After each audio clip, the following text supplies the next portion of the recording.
Hello everyone, welcome to a new episode of Gaming in the Wild, a video games podcast about games from the artistic and creative side of the tracks. My name's John, I'm your host, I'm recording in Reykjavik as always. This is just a little intro to the video that you're about to watch.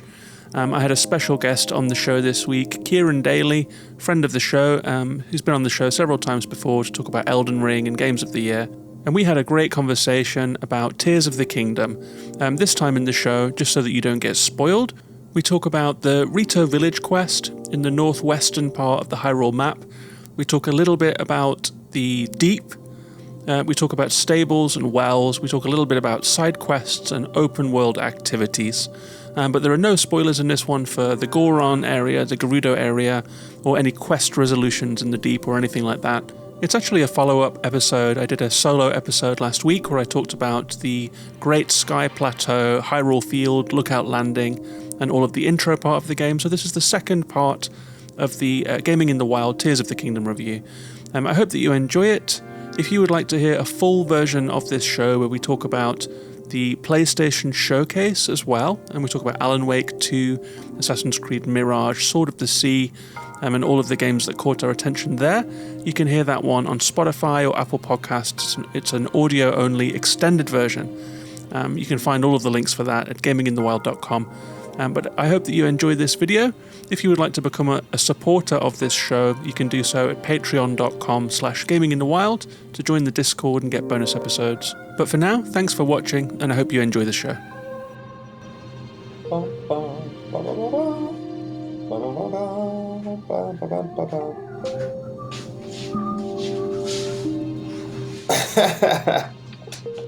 Hello. I was humming that Zelda theme, and like as you walked back without your headphones on, like you whistling like the exact next part of like my hum. That's good. You should put that in the episode. All right, so I mean, you had a pretty unusual relationship with this one. I remember that you reviewed this game and you were playing it pre-release, so when the world was still so excited about Breath of the Wild. Yeah. And everyone was like just absolutely dying to see it, and the hype was at its absolute peak. You were playing it behind closed doors, and you weren't allowed to talk about it. No. So, like, I don't know, and there were no guides out there, there was no info out there, so you got perhaps the freshest playthrough of anyone. How was it? How was it playing this game behind closed doors? Well, I think I had a week or 2 weeks. Maybe 2 weeks with the game, actually. I'd say roughly that, maybe a bit less. And well, it was very frustrating because it was like amazing from the get-go, and I had absolutely nobody to talk about it with. Like I couldn't tell anyone, and without going into too many details, I mean, Nintendo are quite strict. They're known for being strict when it comes to things like leaks. Right, did they NDA you fully? Yeah, I mean, you have to jump through a lot of hoops if you want to get something pre-release as a reviewer from Nintendo. Let's put it that way. And did all of it. I even got a Switch, sorted my Switch out, got the game, and yeah, I began playing it. And there was no guide. I remember I downloaded it and I'd finished the day of work. And I just sat down, I had this weird feeling. I was like, oh my God, like I'm one of the first people in the world to be having this experience. Like we're in uncharted. It was quite a strange feeling because I do get some stuff on pre-release, but never anything this big. And usually I get stuff on launch day, so people are installing at the same time or something. So this was kind of nuts for me. And yeah, there was no guides. If I got stuck, I just had to keep going. There wasn't anything online about it, and it was quite funny. I was seeing a lot of people online, like silly articles in the lead up. Some websites being like, "Oh yeah, there's no shrines in Tears of the Kingdom; they're completely gone." Like all these people just coming up with stuff, and I couldn't correct them. I couldn't be like, "Hey there, like your clickbait is a lie." Like I just had to be like. I think the only person who saw it was like my girlfriend when she was over, and she was like, "Oh, what's this game? They have horses." She loves horses. And I was like, oh yeah, it's got good horses in. The best horses. I think that horse animation in this game is the best that I've seen in anything. Yeah, they're good. They're good boys. The center of gravity. It's hard to get a convincing horse animation. Hard to get a convincing like quadrupedal animal animation. I was playing a game called After Us last night, and they're all just like these stiff little kind of wandering dogs and stuff. But the Zelda horses, like the tilt of the spine, the way that the rhythm and the motion of them is just nuts. It's quite similar to the Shadow of Colossus horse movement. Yeah, another good one. But yeah, you were playing this one before everyone. It's kind of nuts. It's kind of nuts to think. Yeah, I just felt like, I don't know, because it's such a big world in this game as well, like taking the first steps into this like uncharted territory was just quite a magical experience, and I was just captivated from the second I began. And I was all this cool stuff. There was just all this. I went in with such an open mind, and there was just all this cool stuff, and I was just like, "Oh my god, it's so cool!" I couldn't express it at all. Yeah, and it's stayed that way. I mean, I guess the only difference is for once in my life, I'm actually dozens of hours ahead of most of the other people playing it, which is quite rare for me because I'm quite a slow gamer. Yeah, I've seen some nuts hours counts. On Switch, you can see what your friends are playing. You can see this trending tab. So I clicked over there. Some people seem to have 100 plus hours in the first week, which I don't know how that's like physically possible. No. I'm on 60 right now. Have you checked out your hour count? I think I must be on about 60, maybe 70 now, actually, after yesterday. But it's weird because I only ever played like 110 hours of Elden Ring over the course of a year and a bit. And I've already nearly hit my entire time on Elden Ring, like in the couple of weeks since Tears of the Kingdom was like landed on my Switch. Which is kind of crazy because Elden Ring felt like a much longer. I was actually watching this thing earlier, Neil deGrasse Tyson talking about time dilation and like general relativity, and actually was having some ideas about like, did they work this in Tears of the Kingdom? And an object moving faster than you in space, time moves slower for things moving faster than you, but for the thing that's moving faster doesn't experience it. And I had a bit of this with Elden Ring and Tears of the Kingdom. I was like, I'm moving faster through Tears of the Kingdom, but time went slower in Elden Ring, even though it was the same amount of time, just spread out. I don't know. So, yeah. Very different, like traversal, right? Elden Ring, you're kind of plodding through this world, like the run speed. I think the thing that surprised me most about Elden Ring is how slow it was. It was my first From game. The combat being so slow. Yeah. Like seeing the hits coming in, like gonna hit you, and then they swing, and you have all the time in the world to get the parry right. Like, it's such a slow game. It's such a plodding game, and a sad game, a heavy game. And the thing with like Tears of the Kingdom, I've been playing a lot of Tears of the Kingdom, and went back into Jedi Survivor, which I was obsessed with for like the week that I played that. And the thing I noticed was like Tears of the Kingdom is so slick. Yeah. So slick. Like the running, when you jump to catch something, you can most like 95% of the time, the things that you think are going to work. And if you combine that with like the gliding, the way that all of the systems hang together, and just the fact that like when you're running over land, like there's never like something that Link will hit and run against. It's just like silk. The whole experience is like this silky, sanded, like high sheen gameplay experience with so little resistance and so few glitches and problems that like when you try out another game next to it, like going back to Jedi Survivor, which is full of jank. Like I didn't really notice it when I was playing through, but like you'll often run against a surface and kind of do weird little float. Yeah. Zelda's not like that. I think it's the being able to climb on everything, the interactivity of it, and just the competence with which this game was made just kind of leaves other games in the dust in like game feel sense, I think. Well, it's just how there's just hundreds and hundreds of different little systems that are all just greased and like working together perfectly. I haven't seen any glitches.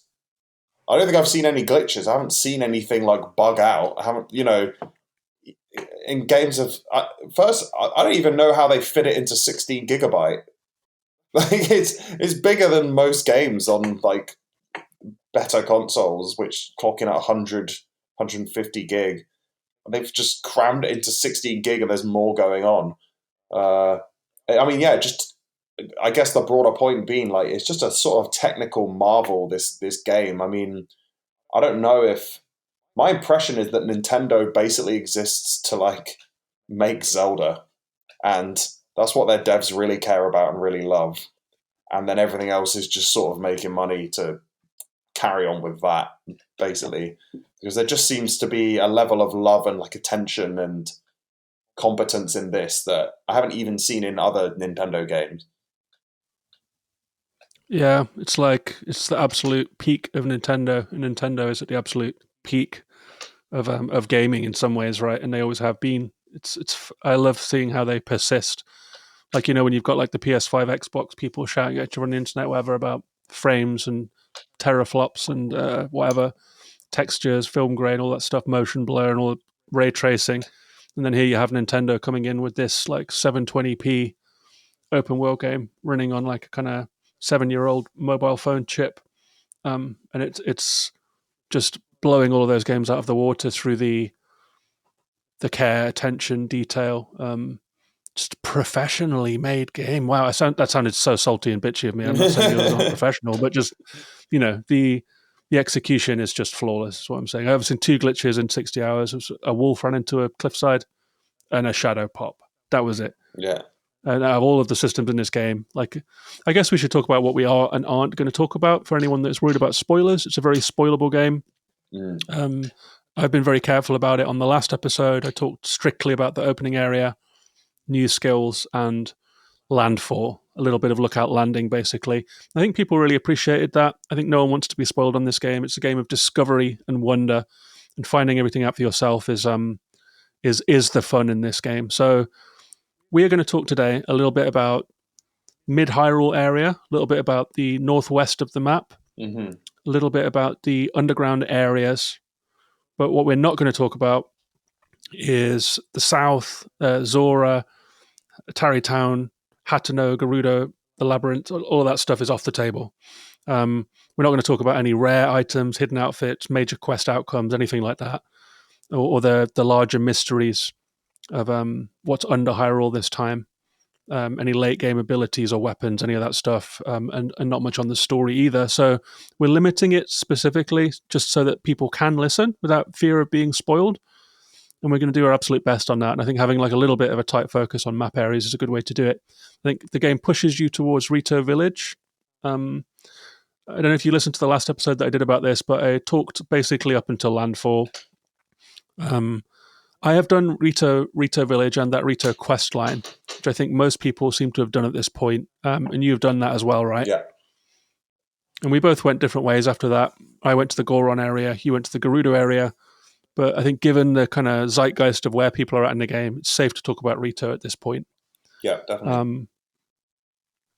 So Rito Village was my favorite in Breath of the Wild. Like, all of the settlements have such a different vibe. The kind of the spiky feminist Gerudo town, and the Zorans with their kind of sci-fi cathedral, and the Gorons with their like clumpy cartoon stupidity and comedy value, the dwarves of the game, I guess.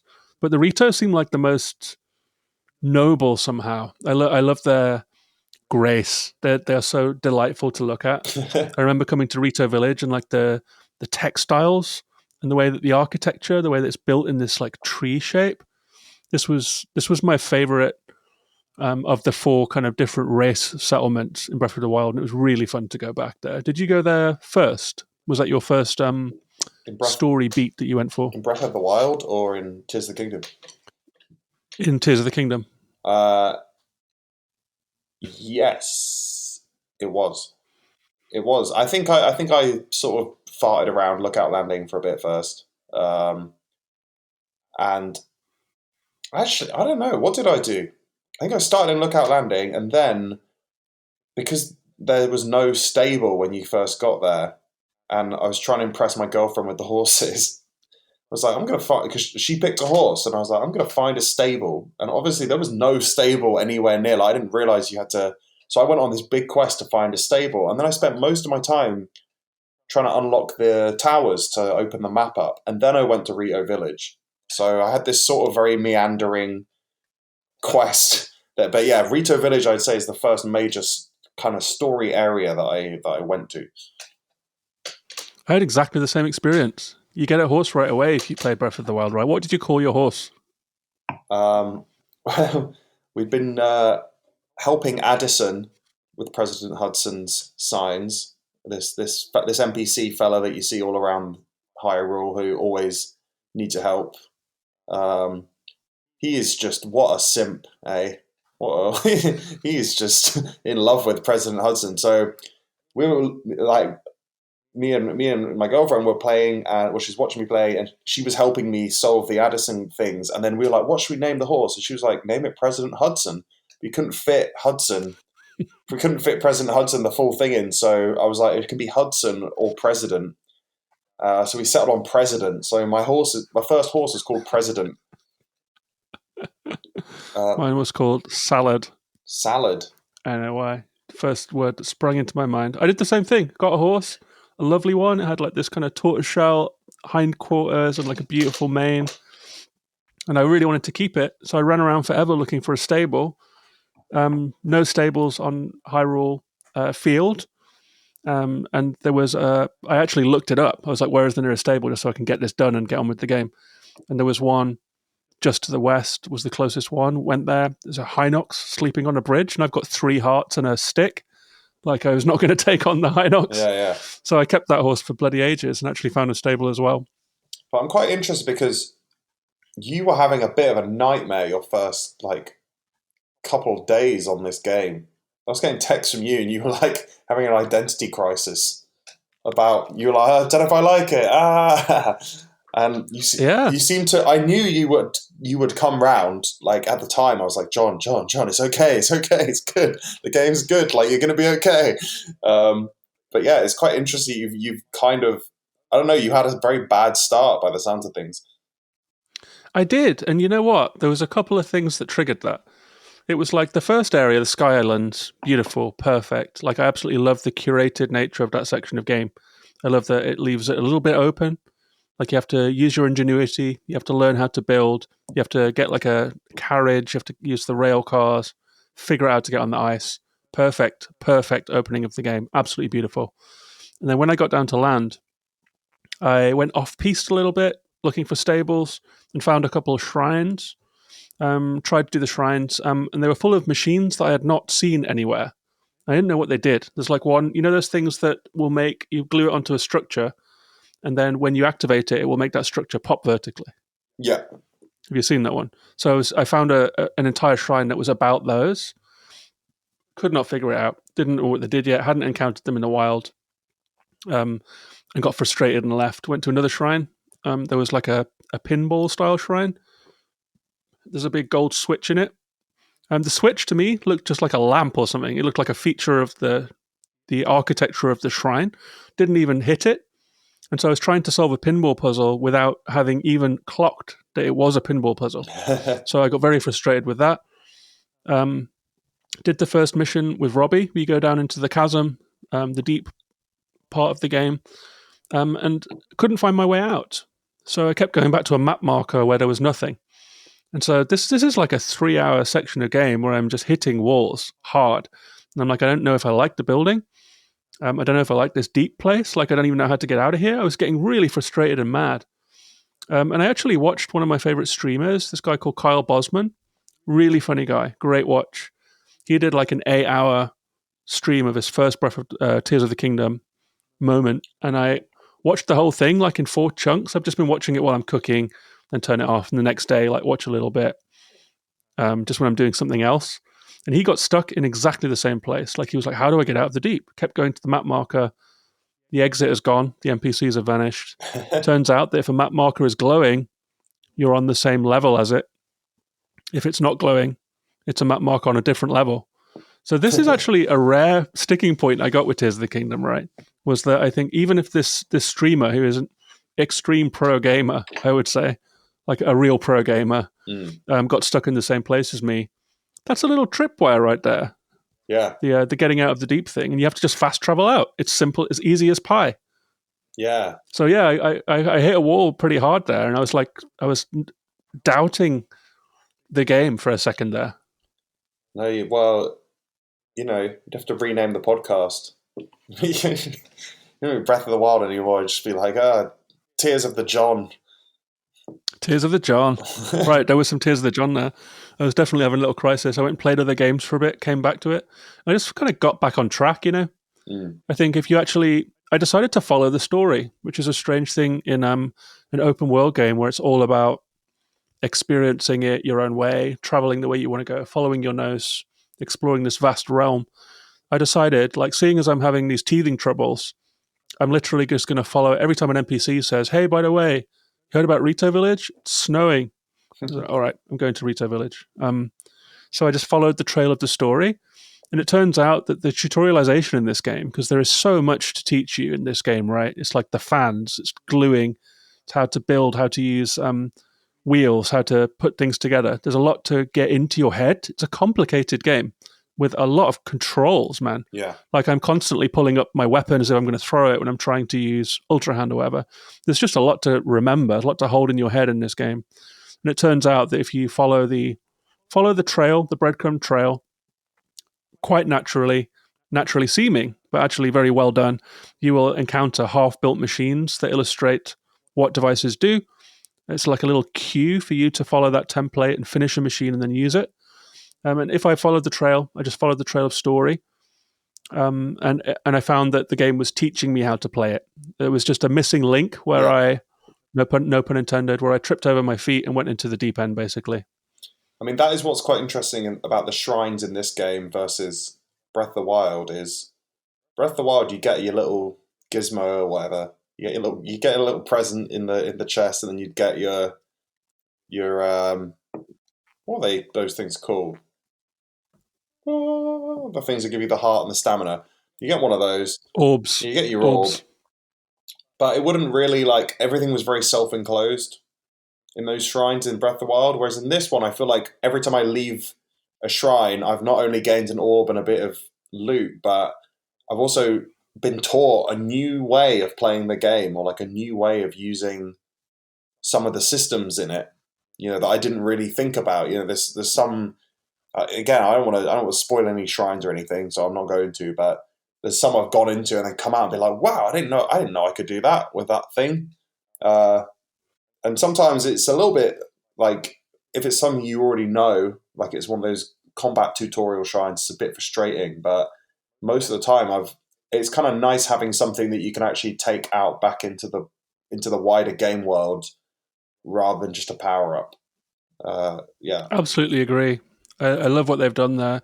There's nothing that makes me happier in this game than like coming to a new area of the map and finding a half-finished machine that is using pieces I've never seen before, and being like, okay, wow. So if I like put on these batteries here and put on this like small wheel and big wheel and combine that with like a rocket to get over this little, they're kind of showing you very, in a way that seems like a diegetic tutorial. So it's like it's a in the game world. So it looks like this tutorial. It's a tutorial in a way, but it's actually just a part of the world that looks like they were casually strewn there that lets you learn. Yeah. No, definitely.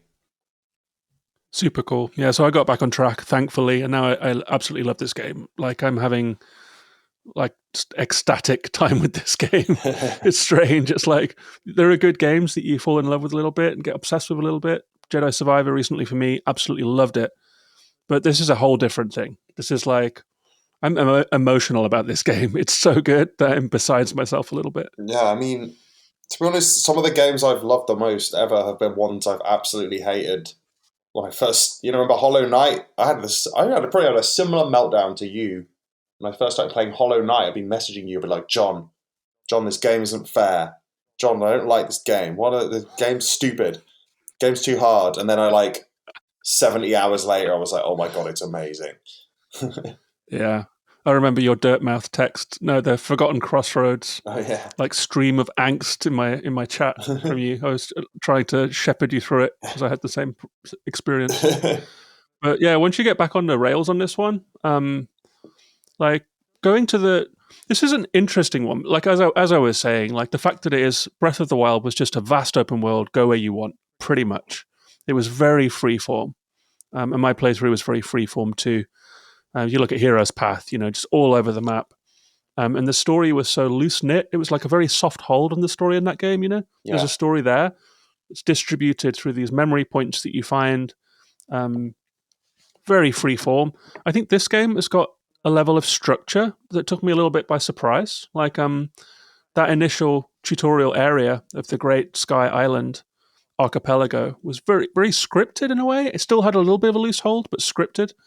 And the fact that now we have these whole different type of mission quests in Tears of the Kingdom, where they are heavily scripted gameplay sequences that did not exist in Breath of the Wild at all, basically.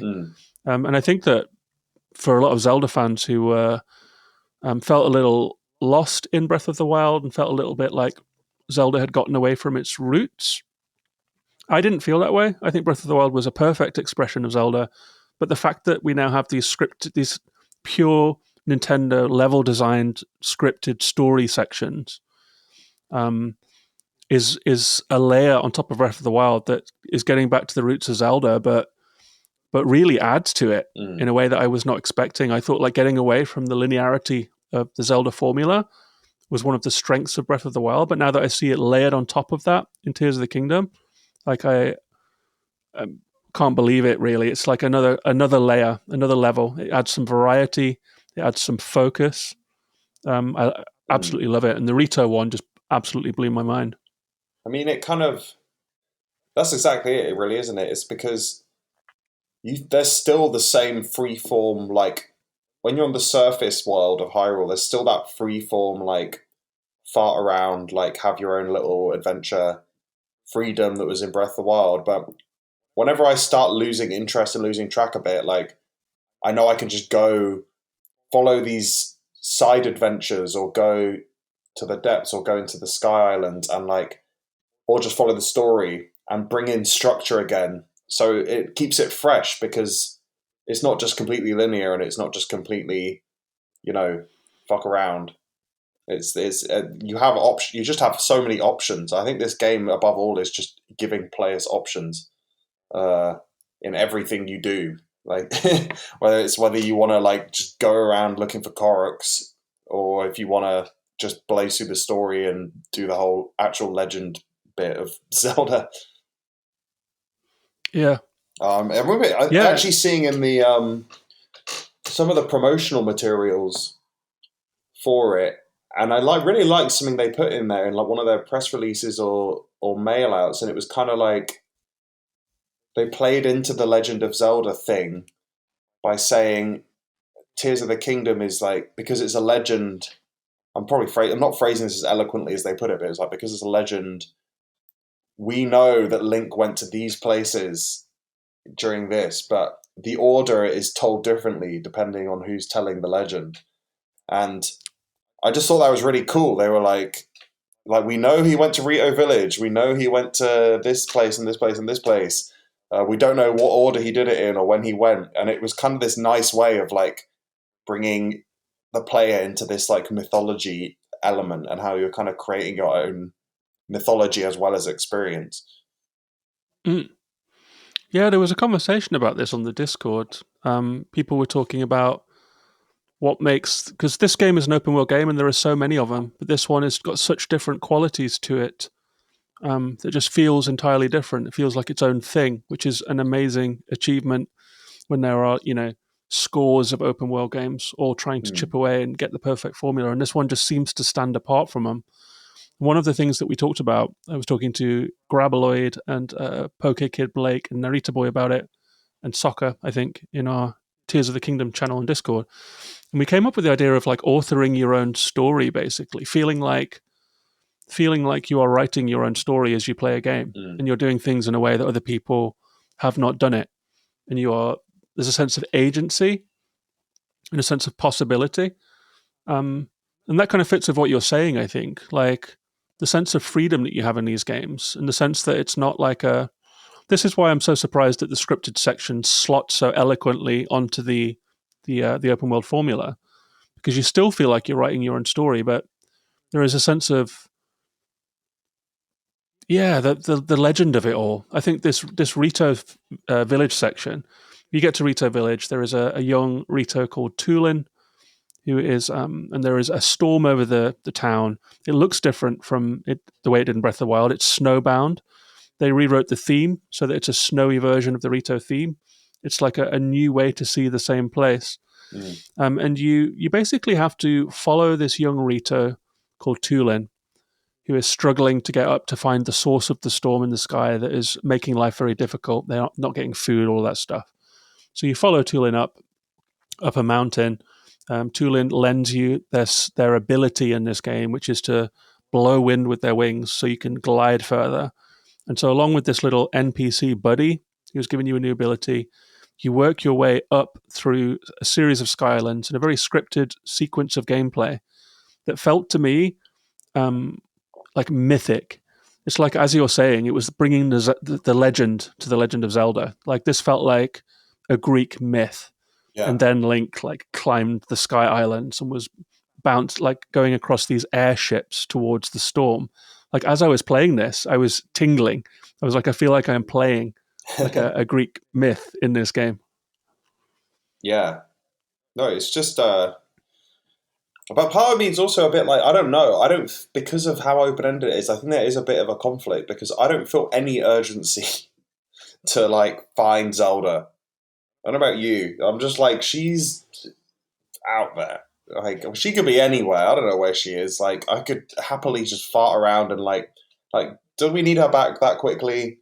Could I just carry on, like visiting, like just chilling out and fishing and stuff? Because like she got us into a few scrapes, you know. And last time I cleaned up this land, I thought it was all going to be fine, and then she went and messed it up again. So like, why am I putting in this work for her when I could just be riding my horse and like seeking out cool clothes?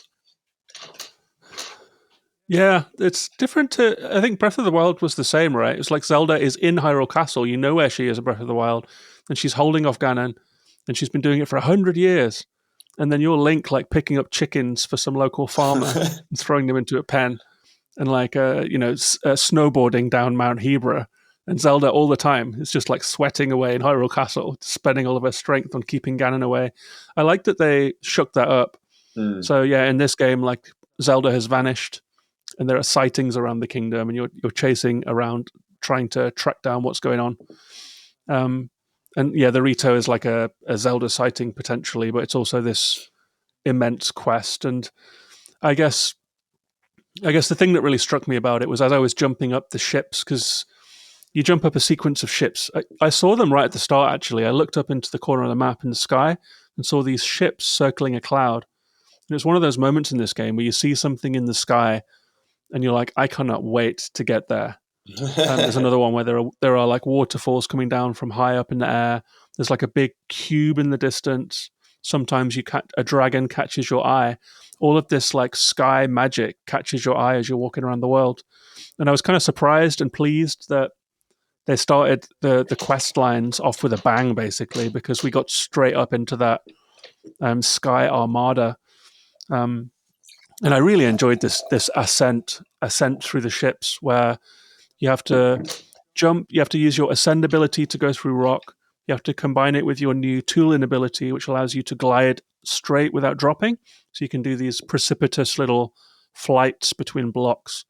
And then there's that new thing where there are ships with sails, and you can bounce on the sails that will shoot you up in the air. The ships are all moving. It's like kinetic and stormy.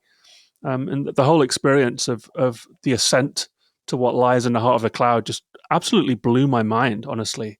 The tone and the gameplay is so different to anything in Breath of the Wild. The scripted nature of it, the focused nature of it, and the linear nature of it sucked me in a way that I just was not expecting. Yeah, definitely. But I've even found it with like some of this. I like they've introduced side adventures. You know, it's not just side quests, but there's like these longer, almost sort of main story length little adventures that are tying together lots and lots of different little quests into them. And I really like that I think because Hyrule is just a more populated place because they've been trying to rebuild since the first game. And it just feels like, I don't know, there's more like a human, not human because they're not humans, but there's just a more of a, I don't know, there's more of like a more populous. Yeah, it just feels like the things you're doing have more of an impact. Like you're actually helping people and solving issues. And some of the stuff I've done has been really cool. Like, again, you can't really spoil any of it, but I've just had some of these moments which have nothing to do with the main quest that have had the gravity and like the sort of poetry of like a big cinematic event that have just purely been optional. Like you could completely miss these things ever happening if you just didn't encounter them, you know? Yeah, something that I've enjoyed actually is like, there were a few people walking around Hyrule in the old game, but they were really a handful. It was always fun if you're traveling in the rain and then like a lonely merchant is like sitting under like this kind of overhang just to stay dry so you could find them. But I felt like there were maybe like 20, 30 people in Breath of the Wild walking around in the wilds on their little paths to and from somewhere. But in this game, there are loads of them. Something that I've really loved actually is meeting some people who are in a scrape, being attacked by monsters, whatever. You kill the monsters, you talk to them, and they're like, yeah, we're doing this, we're spelunking. And now we're going to go and continue spelunking. And then you think, okay, well, that was that. And then 3 hours later, you'll meet them again in a different part of the map, being attacked by monsters again. And they're like, yeah, we're still spelunking. We feel like we're getting closer. And so there are all of these little people just moving around the world of Breath of the Wild, just on their own little journeys. And you cross paths with them again and again and again, and they reappear in different parts of the map. I think I met this Goron guy who was trying to walk somewhere and helped him out with something. And then, hours later, I find him and he's like halfway to where he was going. He's like, oh, it's you again. Thanks for helping me out. Yeah, I'm still on my way. I heard this rumor. Like it's so alive. I love all the lively characters that are wandering around Hyrule this time. Yeah. Yeah, it's just less lonely. I feel like there's more to do. It's true. It feels more social. Yeah, I am quite intrigued from like a lore perspective, though. I mean, where are all these people hiding in the first game? I don't really know what the time difference is. I mean, it's 100 years, right? No, between Breath of the Wild and this one is something like 5 to 10 years. Oh, right. Yeah. But I'm like, where are all these people hiding? Like, this is a rapid baby boom that they've had. Right. Coming out of the woodwork. They were like tucked away in little like hobbit holes or something in the first game. Yeah, all of those buildings that you can't go into. Everyone was hiding from the calamity. Yeah. And now that there is another calamity, they're out and about for a walk. Yeah. But I mean, I think my favourite has got to be Addison. This guy. Yeah. This guy is going to be like meme quality legend from this game. The legend of Addison. Yeah, like he really is having as much of an adventure as you are. He's just building. I can't believe the president is standing. Yeah, he like what is that line? What is that line? He's like, what? The president's standing. Is he gonna fall? Yeah, he's amazing. Yeah, I mean, yeah. Go ahead. When I first left Lookout Landing, I'd say my first probably 2 hours of the game, I encountered Addison no less than 12 times. So my first 2 hours out of Lookout Landing were just helping this Addison guy. And I was like, again, because I was playing this like no one else had played it yet, and I was like, is this whole game just me helping this guy put his sign up? Like, because I wasn't... It's a game about signage. It's a game about signage, Ciaran. Yeah, I wasn't encountering anything else. At one point, it was like back-to-back Addison. And I was like, this guy, he's going to be on T-shirts pretty soon. I didn't even have a cynical thought. I was like, what if I could mock up an Addison souvenir shop online, get it all ready for launch day, and then just drop ship, launch it on launch day of Tears of the Kingdom. But I know that the Nintendo hammer is heavy and would come down on me hard, so I didn't do it. But had this moment where I was like, The Master Sword of Damocles just hanging over your NDA. I've seen him less since, so maybe I just sort of got weirdly unlucky and just encountered him many times in a very early game, but it took a while for me to realize that there was more to this game than just helping a dude like simp for a construction boss.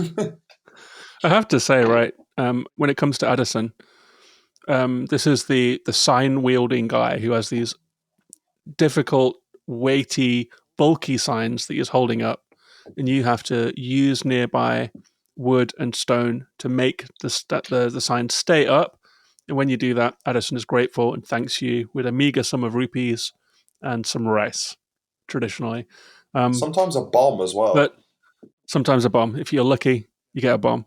But the thing that strikes me about Addison and Link and their difficult relationship is that Link could hold the sign for Addison, and Addison could put up the sign. But instead, Link is like, you know what I will do? I will use these 10 planks on this bumpy ass ground to make it stand up. Why don't Link, hold the sign, man. Just hold the sign. I'll build a sort of like Rube Goldberg device out of like 100 twigs and like some stuff I have in my pocket so that your sign doesn't fall. Like, also, why don't you just take the sign off the pole? Just put the pole in first. Right, get placards, man. Yeah. Get lawn signs. Attach the thing after the structure's in place. But I don't know, it's quite good. It's taught me a lot about polygons and like triangles, you know, because they say the triangle is the strongest structure in the world, in the universe. It's one of the strongest ways you can structure something. And when I've been working on Addison's signs, I've always leaned towards triangles. I've kind of learned the power of the triangle through President Hudson and Addison. Oh, yeah. And carry on. Go ahead. No, it's fine. Addison is a lot of fun, and there's a whole bunch of stuff in this game that I think they're repeated little quests, but they are so fun, so different all the time. Like Addison is one thing. I really like that in this game, stables are more of a thing. They're more social. Like there's a newspaper now in the game, and everyone is reading the paper. So when you go and talk to them, it's like a fun way of delivering NPC information. They'll tell you what's in the paper. You encounter a journalist, you encounter an editor. The journalist side quest is really fun in this game. And I like that at wells, rather at stables, there'll also be wells usually. This is a new thing as far as I can remember, that at every stable there is a well and you can jump down it. Discovery will come up on the screen, which is a new thing as well. It will be marked on your map. And you can have a little walk around in a well. Sometimes it's just one cave. Sometimes there is a puzzle. Sometimes it leads to more. There's a lot more people hanging around at stables now. They really feel like these little social hubs in the wilderness. Combined with all of the pedestrians and sojourners just wandering around Hyrule, like it definitely adds more flavor to it. There's more to do in this game in a way. No, definitely. I mean, I've found the newspaper one's quite a funny one, isn't it? Because I mean, again, how much can you spoil? I don't know. I don't know. Sometimes I'm kind of there's almost so much to do in terms of these long quest lines that I'm a bit spoiled for choice. Sometimes I'm like, do I want to do the newspaper? Do I want to go and find the glyphs? Do I want to do the main like the regional ones? Whatever I was going to say divine beasts, but regional phenomena. Yeah.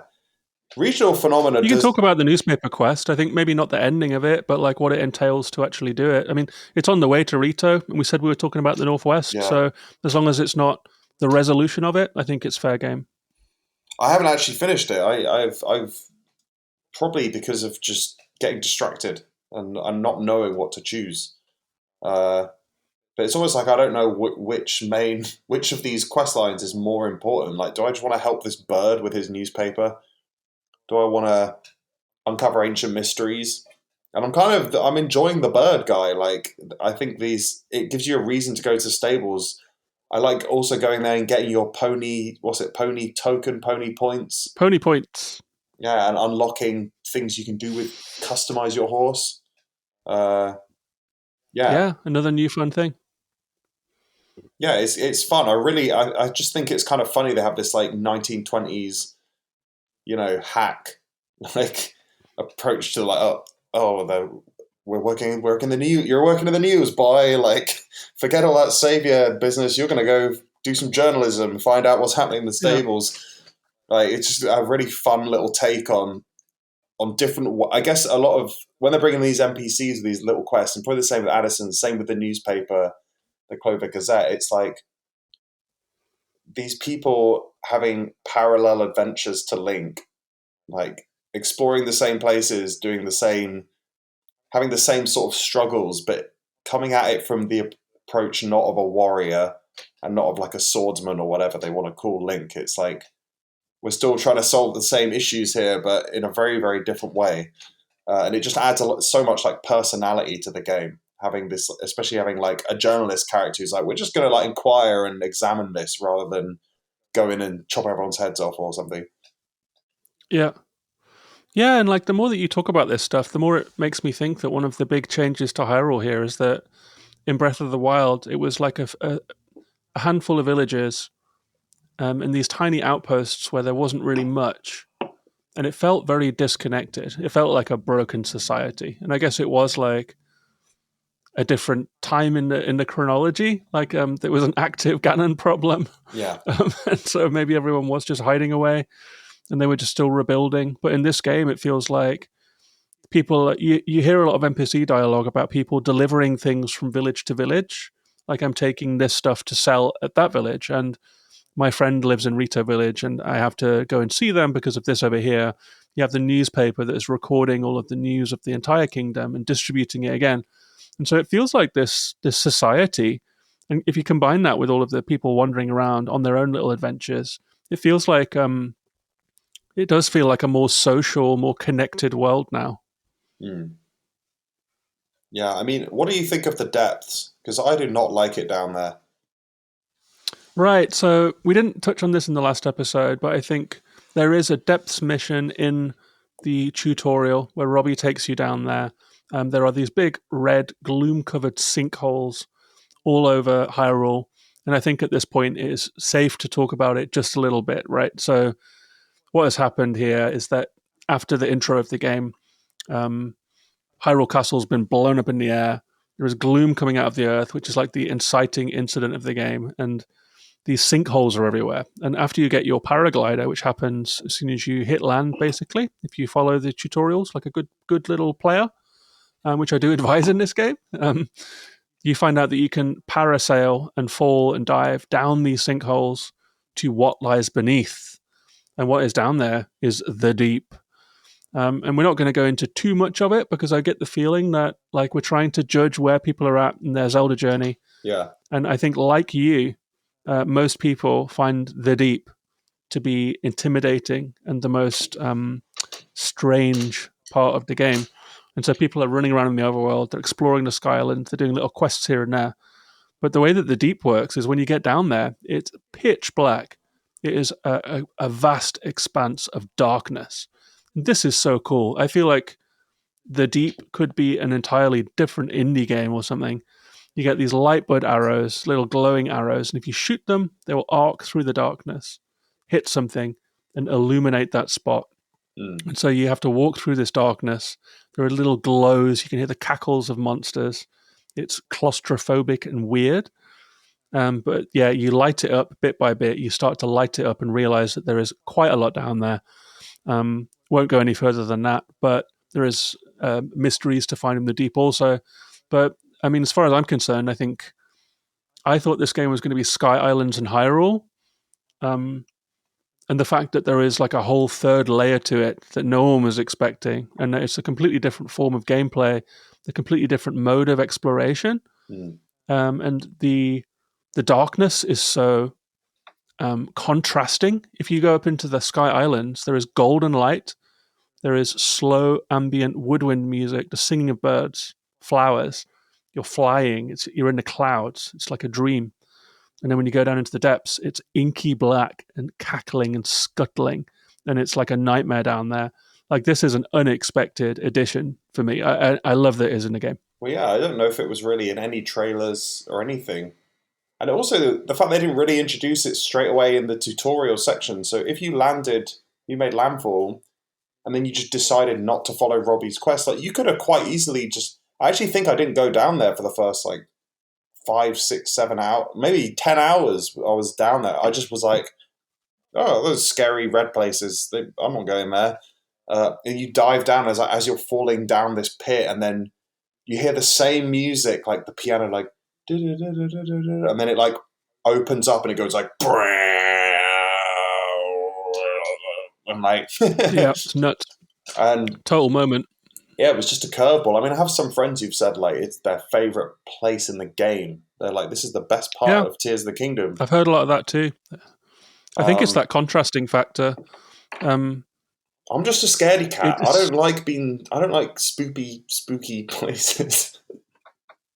I've done one game session where I went down for some reason. I can't remember why. I went down one chasm just for a look, and I found myself like gaining a little bit of confidence down there. I think I had like 50 giant bright bloom seeds, so I could really light the place up, you know. And I followed the trail of these glowing light roots that you can see, this like pale glimmer in the distance. You know that if you get there, you'll be safe. And so I went between, I think, 5 of them, and like opened up like a quarter of the underworld, and found some interesting stuff down there. There's more down there than I thought, and I do think that the contrast. If people were moaning about the lack of dungeons in Breath of the Wild, they got more than they were bargaining for this time around. Yeah, definitely. Because there are like traditional Zelda puzzle dungeons. Like at the end of the Rito quest, when you finally get up into the cloud, you will find the air dungeon, and it's a puzzle sequence that will take you half an hour to complete. And there are different floors and keys and switches, and it's like classic Zelda gameplay. And then there is the Deep, which is like just a new kind of Zelda dungeon in a way, right? Yeah, I mean, it also has this kind of Minecraft element to it. You know, you have like this ore, which I realize if you want to play around with the machines a lot, all the building stuff, you're going to have to at some point mine some zonite, like the ore thing that you can trade it with the constructs and all this. I kind of got staged late in the game, and I was like, right at the start of the game, you're given a little battery, and they kind of tell you, the constructs tell you then, they're like, you can have more battery if you do thing. And I just kind of... Careful with the spoilers, Ciaran. Careful with the spoilers. No, there won't be any spoiler here. But they tell you that right at the start of the game, and I kind of ignored it, and then I've started doing it. I had to go into the depths and just like clock some ore with a rock hammer, and go back to that guy right from the tutorial who offered that to me, and trade it. I'm bartering with a robot with rocks, which is not something that ever seemed very Zelda. It seems like a Minecraft thing. You know, you're like, oh yeah, I'm going to build stuff by farming ore. I don't know. It's this weird mining element, and you get kind of the having to like you're like a little miner. You're like a little grubby miner dude. He's just like chopping rocks. I don't know. It's just a very different pace of game, and there's still some pretty cool challenges down there as well. But I think the vibe is just same reason I couldn't finish Dredge. I just the eerie vibe is just it's not oppressive, man. It's oppressive down there. Yeah, I'm just like, yeah. It makes a big change of pace. I mean, my attention has gone to revisiting old places a little bit, like rediscovering the map of Hyrule. Yeah. Because I think a lot of us absolutely adore Breath of the Wild, and it's a lot of people's favorite games, and it's largely because the world is just so vast and rich. And actually doing like a second lap of Hyrule and seeing how they've subtly changed all of the places that you know and love, and seeing them in new ways. Like I loved seeing Rito in snow and like solving that situation. So I've spent a lot of time doing that, and then the lovely air islands, just the music, the light, the long shadows, the feeling of freedom up there, and the connected series of islands that you have to navigate to try and... They're like mini dungeons in the air, and rather than walls, there is space, so you can't fall, basically. So it's like a different approach to that kind of puzzly design. And adding on the depths as a complete tonal curveball. And I think like a new kind of dungeon for Zelda, like a new kind of environment for Zelda. I'm not like an ultimate Zelda expert who's played everything, but I do think that like it's just something so new for the series. It's maybe like the cherry on the cake when it comes to what Tears of the Kingdom does differently. Yeah. And I would also say that I said this in the last podcast, but Nintendo has often made games for children. Nintendo, I think, consider their core audience to be young. Yeah. Because they continue to make games that are fairly simple to play most of the time. And it does not surprise me that they've taken when Nintendo look at the world of games, I don't think they see Horizon Zero Dawn and Ghost of Tsushima and think that's our competition. I think they see Minecraft and they see Fortnite and think that's our competition. That's what kids like. That's what kids are playing. Yeah. And so the fact that they've ignored open world orthodoxy entirely and continue doing their absolute own open world, but added in elements from games that you might not expect to see, like as you say, like a Minecraft economy and like the iconic Fortnite skydive into the map. Like it does not surprise me that they've seen that that's what kids are playing, and they've gone, well, I guess we should. They've leaned there rather than towards the Red Deads of the world. You know what I mean? Yeah. Yeah, definitely. But it works. It's just good, John. It's better than Breath of the Wild. That's my opinion. It's the Absolutely same. it's the best open world game. I actually like. Could you go back and play Breath of the Wild now? In and not have a little part of you that's like, oh, I wish I could just ascend, or I think of something them a like little that. bit. I think at this point, like companion pieces, really. I think Breath of the Wild, it will always have a place in my heart. I think, like growing your stamina meter and huffing up the side of a mountain like a little ant. Yeah, And paragliding. That simplicity is beautiful, but everything that they've built on it has made for like a fuller game for sure. It's a different proposition. This one. I'm very impressed with how they built on Breath of the Wild in this game. There is more here than I thought there would be. If any, I think there was a little bit of discourse that people thought, what if it's like DLC on the same map? But the systems that they've put on top of Breath of the Wild is nuts. yeah. I mean, I don't know what I was expecting, to be honest. I don't know what I was. I was kind of thinking. Yeah, I was just thinking Hyrule with Sky Islands, or it would be mostly Sky Islands with like little bit of Hyrule, or even mashed up somehow. But it wouldn't be that different, really. And I think I found myself when I first started trying to do stuff. I think there's actually a big area of like the jank and like the conflict people experience early in the game is that if you played dozens of hours of Breath of the Wild and you load up Tears of the Kingdom for the first time, I was trying to play this game like I was playing the other game. And the Yes, approaches I was having just weren't working and they weren't clicking and it was frustrating. And I was like, why does it, like, I'm playing it how I meant to play it. And then this game is like, no, you're not. You're not. You're playing a different game. Like, this is chalk and cheese. You've got to try our way now. absolutely. Yeah. I can't tell you how many puzzles I've come to a dead end with. At least I'm over this now. Like I'm back with the program, but like the amount of puzzles that I came up against in the early game, and I was just banging my head against them, and it was literally just ascend through this platform, Yeah. or reverse time on this thing, and it's fixed. It's like the new skill set. I've got 280 hours. I realized when I was looking at my Switch on Breath of the Wild. That's like 10 days of my literal life. Like 10 plus 12 days of my literal life I spent playing that game. So it's muscle memory at this point Yeah. to huff up the side of a mountain and to try and find a jump off point and glide somewhere. It's just inbuilt. I'm programmed to do it. And so unlearning that and figuring out that you have to really use every skill in your arsenal, all of the new skills matter, has definitely been a bit of a change. But Sorry, Karen. But at the top of the Rito village, just to finish off that little strand, there is a dungeon. So one of the big concerns people had, right, was the dungeon thing. And when you get to the top of the bridge of ships You get to a huge storm cloud, you get above it and dive into it in the most dramatic fashion. And then when you're in there, it turns out there is an air dungeon there. And so dungeons are back. This was something that a lot of people wanted. And how did you find it? How did you find because I used a guide, I'll be honest. Like I solved like 95% of the puzzles, no problem. But a couple of the times, as we're discussing now, when you had to, for example, glue something to something else, like just a piece of world.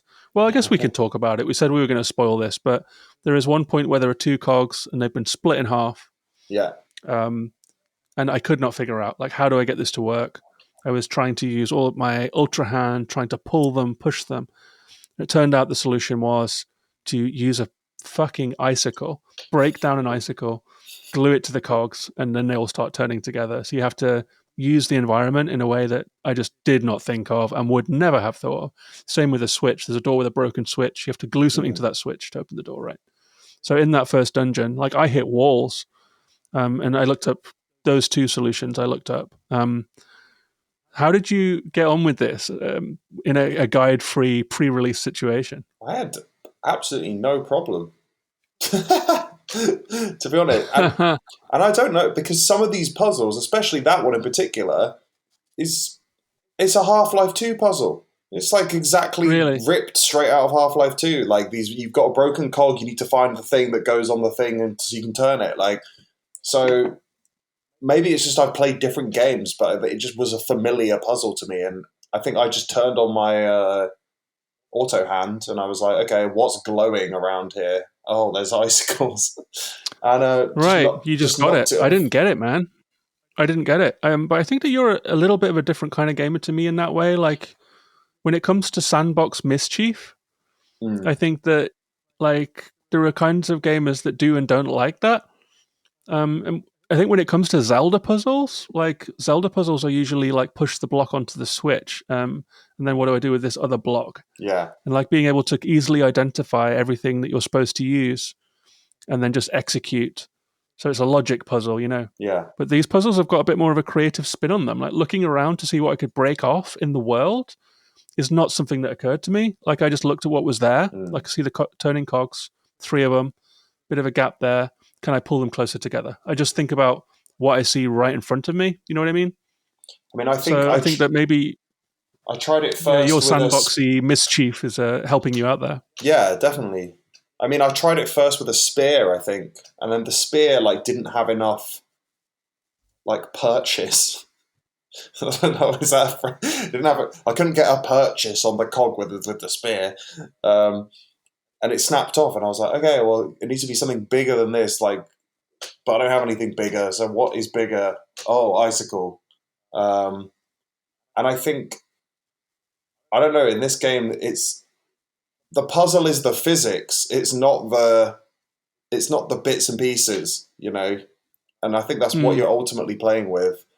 And that's what makes it different. You're basically, how can I play with the rules of like gravity and weight and momentum and mass? And you know me, like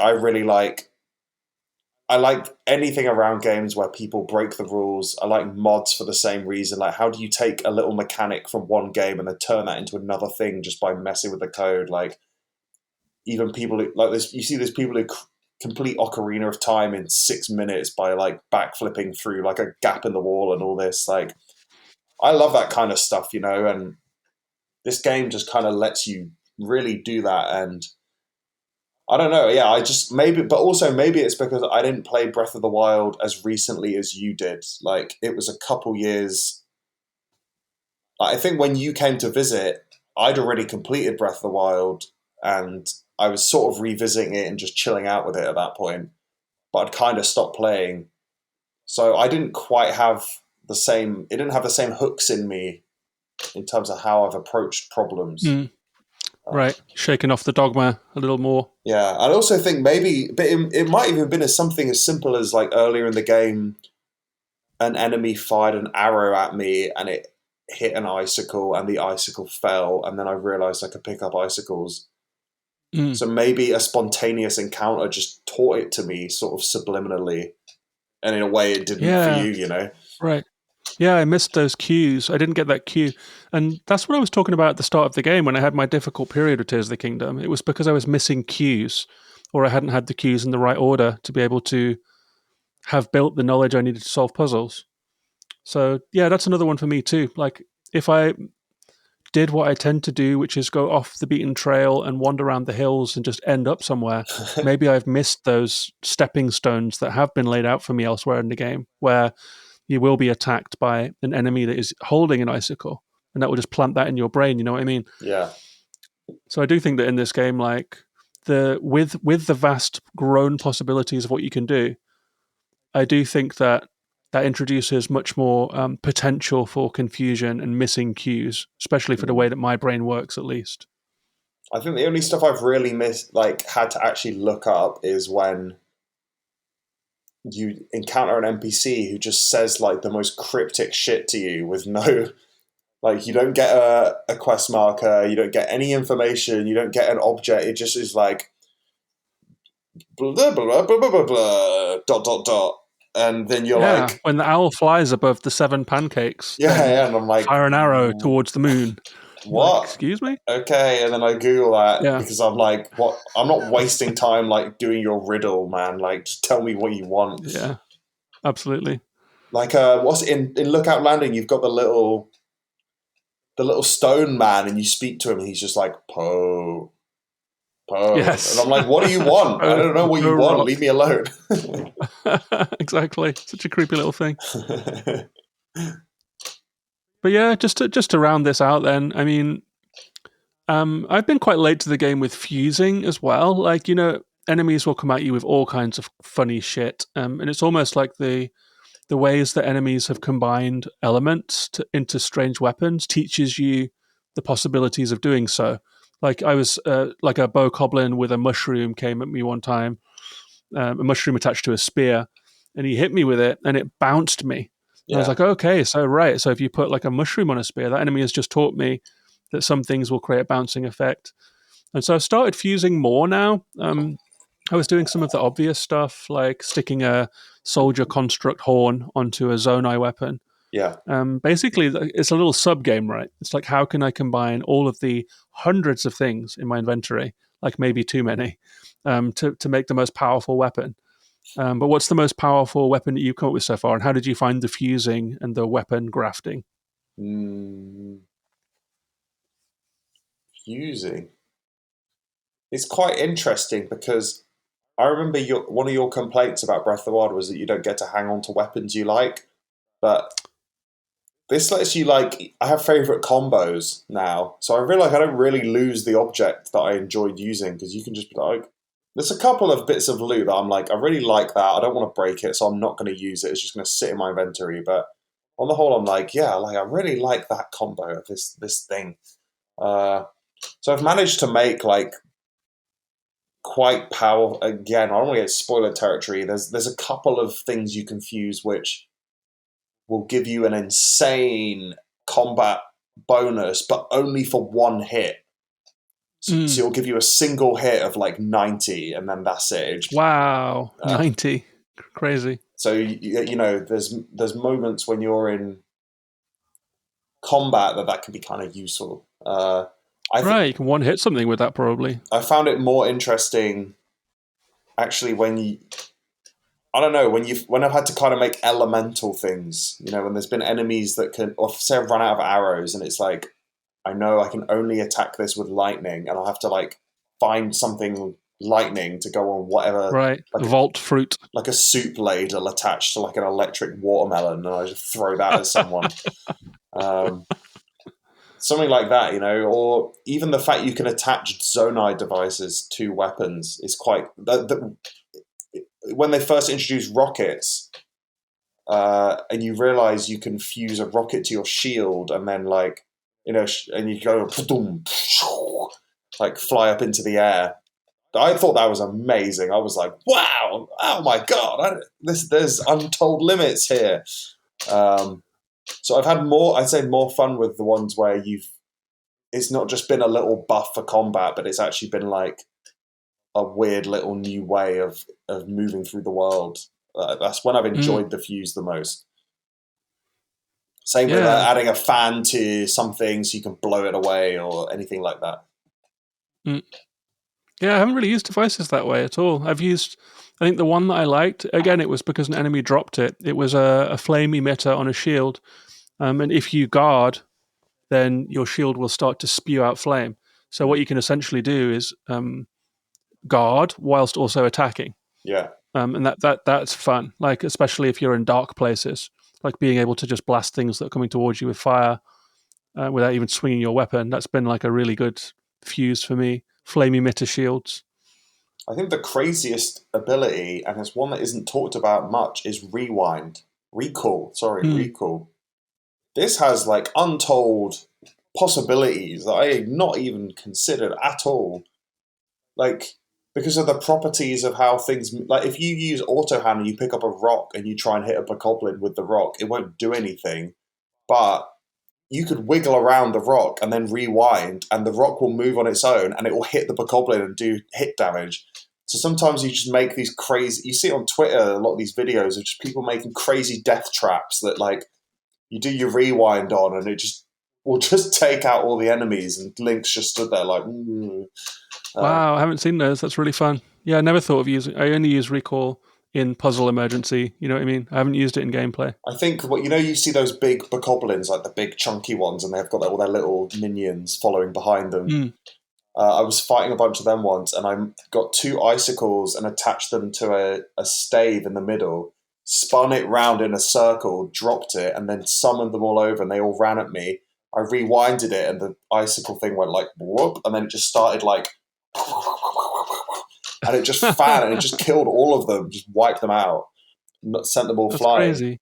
And even stuff like I couldn't get the glider working on anything that wasn't rails, so drifting it out with auto hand, bringing it back, then standing on it, recalling it so it acts like a moving platform, then cancelling the recall so the glider's like in midair and it just takes you with it. You don't have to push it or faff about or anything. So this is an ability I really think like I haven't probably even skimmed the surface of what you can do with it, because I'm sure there's ways of using it in platforming or anything like this. I even have when you have rocks falling out of the sky, and sometimes you jump on one and you can to get up onto the floating islands. Have you tried this? Yes. Sometimes that was in the trailer. They spoiled that in the trailer. Like being on a rock that you recall up to the sky was like right there. Sometimes they don't go all the way up, but sometimes I've noticed in the distance another rock starts falling as you make it to sort of the zenith of this other rock. So I've like kind of recalled one like this high and then jumped off and then skydived after the other rock falling, jumped on that, hit recall, and then the second rock takes you to the floating island. Crazy.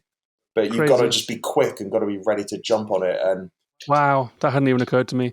When I've struggled to get to high places, I've usually thought, because there is like a terrain thing in the game, right? So if you're on the top of Mount Hebra and a rock falls, if it fell all the way to ground level, you would never get to the Sky Islands because it's just too far.